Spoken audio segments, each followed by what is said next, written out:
এবার মেয়েটা বলে, কে আপনি? এই মরুভূমির মাঝখানে রৌদ্রের মধ্যে দাঁড়িয়ে দাঁড়িয়ে কথা বলেন, কে আপনি? ঘরে আসেন। সৈয়দনা ইব্রাহিম বলে, না, আমার পরিচয় দিব না, ঘরেও আসবো না। মেয়েটা বলে, আপনি যদি ঘরে না আসেন আমি কিন্তু রাগ করব। সুবহানাল্লাহ কোন।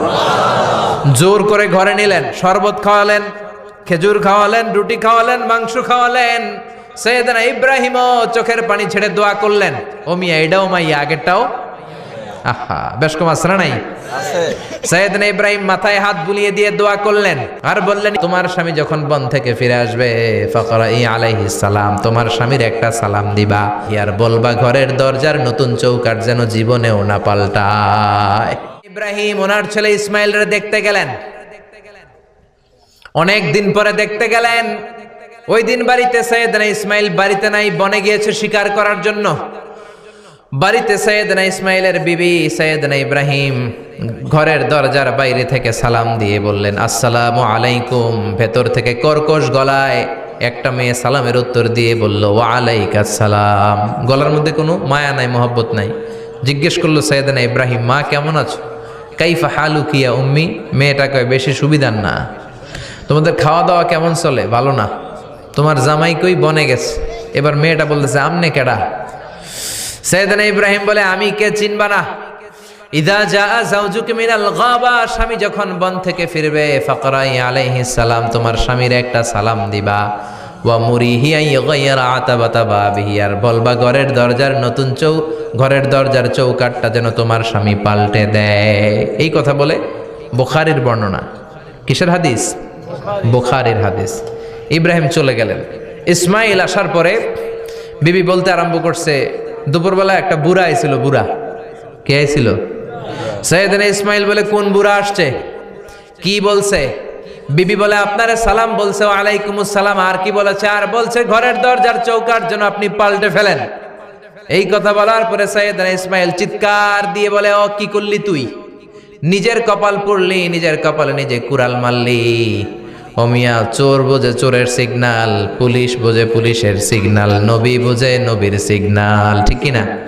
সৈয়দনা ইব্রাহিম যা বলছে ইসমাইল আলাইহিস সালাম ধরে ফেলছে। ডেকে বললে, এটা বুড়া না, এটা তোর শ্বশুর। এইটা আমার বাবা ইব্রাহিম খলিল। আমার বাবা যা বলেছে, সিগন্যালটা তো গ্রিন সিগন্যাল না, এটা তো রেড সিগন্যাল, এটা তো বিপদ সংকেত। আমার বাবা যা বলেছে এর মানে হলো তোরে যেন আমি তালাক দেই। Get out, get out, I divorced you. তোরে তালাক দিয়ে দিলাম। বাবার খুশির জন্য তালাক দিয়ে দিস। আপনার আব্বাও যদি আপনার বউরে এমনি তালাক দিয়ে ফেলতে বলে, দিবেন নাকি? আবার দিয়া ফেলেন, দিয়েন না, মুসিবত আছে। আপনার বাবাও বাবা, সৈয়দনা ইসমাইলের বাবা, ইব্রাহিমও বাবা, ঠিক কিনা? সৈয়দনা ইব্রাহিম মন গড়া কথা বলতেন না, আকাশ থেকে ওহী আসলে বলতেন। এই জন্য আপনার বাবা যদি বলে বউরে তালাক দিয়েন না, খবরদার। বাবারেও বুঝাইবেন, বউরেও বুঝাইবেন, ঘরে সংলাপ করবেন, সমঝোতা করবেন। আমগো দুই নেত্রী সংলাপ করে না তো কি হয়েছে, আমরা সংলাপ করব, ঠিক কিনা? ঘরে ঘরে আমরা সংলাপ শুরু করব। মিলাই দিবেন, হ্যাঁ, বুঝাই দিবেন, বাবারও বুঝাবেন, বউরেও বুঝাবেন। তালাক দেওয়ার ইসলামী যে সিস্টেম, এটাকেও মেনটেন করলে পৃথিবীতে কোনো তালাকই থাকবে না। ডিভোর্স রেট একেবারে কমে যাবে। এখন ঘরে ঘরে তালাক, ঠিক কিনা? তালাক দেওয়ার সিস্টেম হচ্ছে পঞ্চম স্টেপে যে তালাক, পঞ্চম ধাপে। প্রথম ধাপ হচ্ছে ফাইদুহুন্না। বউর সাথে ঝগড়া হইলে ফাইদুহুন্না, বউরে কক্সবাজার বেড়াইতে নিয়ে যাও, বসুন্ধরায় শপিং করে দিবা, নানিরে লইয়া ঘুরতে যাবেন, যমুনা ফিউচার পার্কে নানিরে বেনারসি শাড়ি কিনা দিবেন, কসমেটিক্সের বক্স কিনা দিবেন। এজন্য বললো ফাইদুহুন্না। বেপরদায় চললে ওয়াজ করবেন, নসিহত করবেন। এই জন্য বউয়ের সাথে যদি ঝগড়া হয় তালাক না, ইসলাম প্রথমে বলছে ফাইদুহুন্না, ওয়াজ করেন, বুঝান, ঘুরতে নিয়ে যান, শাড়ি কিনে দেন। এতেও যদি লাভ না হয়, ওয়াহজুরুহুন্না ফিল মাদাজি, বিছানা আলাদা করেন। বউ থাকবে এক ঘরে, আপনি থাকবেন আরেক ঘরে। হয়তো এই বিচ্ছেদের কারণে ভুল বোঝাবুঝি ভেঙে যাবে, স্ত্রী ফিরে আসবে, ঠিক কিনা? এতেও কাজ হয় না। তারপরে আল্লাহ বললেন ওয়াদ্রিবুহুন্না, এবার একটু শাসন করেন। ঘুরতে নিলেন, কাজ হয় না। শাড়ি কিনা দিলেন, কাজ হয় না। রোম আলাদা করলেন, এরপরও কাজ হয় না। এরপর ওয়াদ্রিবুহুন্না, শাসন করেন। অনেকে এটার অর্থ করে বউরে পিটাও না, পিটানো না। বিশ্বনবী কোনোদিন বউয়ের গায়ে হাত দেয় নাই, ঠিক কিনা? এই অদ্রিবুহুন্নার শাব্দিক অর্থ হলো পিটাও, কিন্তু পারিভাষিক অর্থ হলো স্ত্রীকে একটু শাসন করো। মুফাসসিররা এই আয়াতের তাফসীর করতে যে হয়রান হয়ে গেছে। অনেকে বলছে ছোট্ট কাঠি দিয়ে পিটাও, আর বলে এই কথা শোনো না কেন, দুইটা বাচ্চা হয়ে গেছে, তিনটা সন্তান হয়েছে, এখন সংসার ভাঙতে চাও কেন?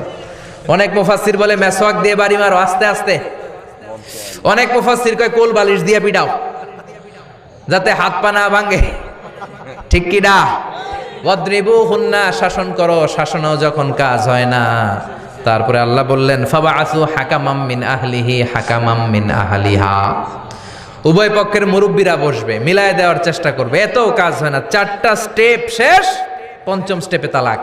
তাও রাগের ছোটে আমরা বলে দিই 3 তালাক 22 তালাক, এভাবে না। তালাক 2 ধরনের, তালাক সুন্নি, তালাক আল বেদঈ। একটা সুন্নতি তালাক আর একটা বেদাতি তালাক।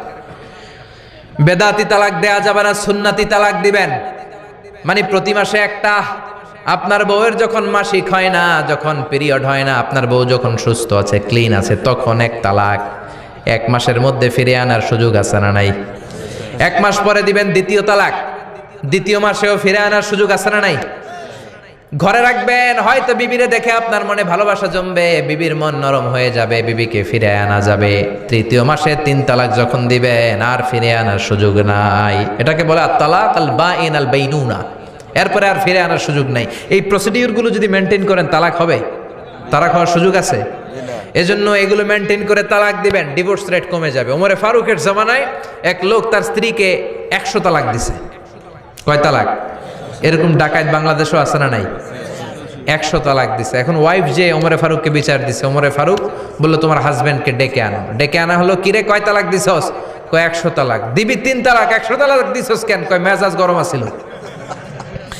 ওমরে ফারুক বলে ঠিক আছে, বিচার হলো 3 তালাকে তোর বউ তালাক, বাকি 97 তালাক এখন তোর পিঠে পড়বে। সুবহানাল্লাহ পড়েন।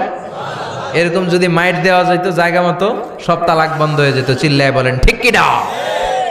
এজন্য আপনার বাবা যদি বলে ও বাবা তোর বউরে তালাক দে, তালাক দিবেন না, বুঝাবেন। বাবারেও বুঝান, বউরেও বুঝান, বরকত দিবে কে? সাইয়েদনা ইব্রাহিম বললেন ঘরের দরজার চৌকাঠ পাল্টে ফেলো। মনে আছে ঘটনা? না ভুলে গেছেন বোধহয়? তালাক দিয়ে দিলেন বিবিকে।